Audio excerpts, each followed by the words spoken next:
কিছু কিছু মানুষ আছে ভাই, বুঝছেন, তাদের চোখের দৃষ্টি এতটা যে খারাপ বলার বাহিরে। বিবেক বুদ্ধি বলতে তো মাথায় কিছুই নাই, ভিতরেও কিছু নাই। তো কথাটা কিসের জন্য বললাম, অবশ্যই কারণ আছে। শোনেন কিসের জন্য বলছি। ফেসবুকে দেখলাম একটা লোক বিয়ে বাড়িতে গেছে, বন্ধুর বিয়ে খাইতে।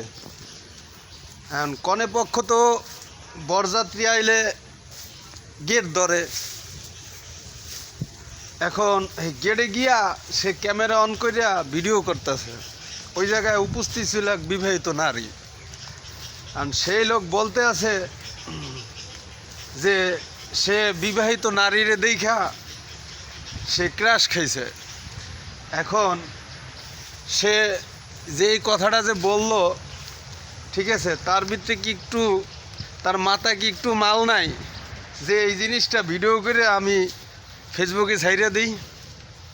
আপনারাই কোন যে উনি যদি মাথায় বুদ্ধি থাকতো, মাথায় মাল থাকতো, তাহলে এই কথাটা বলতে পারতো। আরে ভাই, এত বড় বাংলাদেশের ভিতরে কি আপনি আবিয়া তো মাইয়া পান না যে আপনার বিবাহিত নারী দিকে ক্রাশ খাওয়ান লাগবে ভাই? কারণ সে তো ভাই একজনের স্ত্রী, সে তার কি দোষ? সে আইছে বিয়ে খাইতে, গেটে দাঁড়াইছে, তার তো আর দোষ নাই।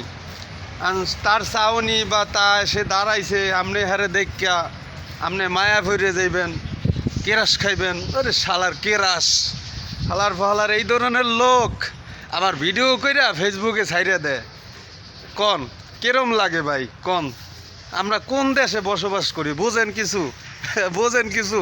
কোনো মালই নাই লোকটার মাথায়, একদম মাল নাই, একদম মাল নেই। আবার এই চোখ দিয়ে তাকায়, ছি।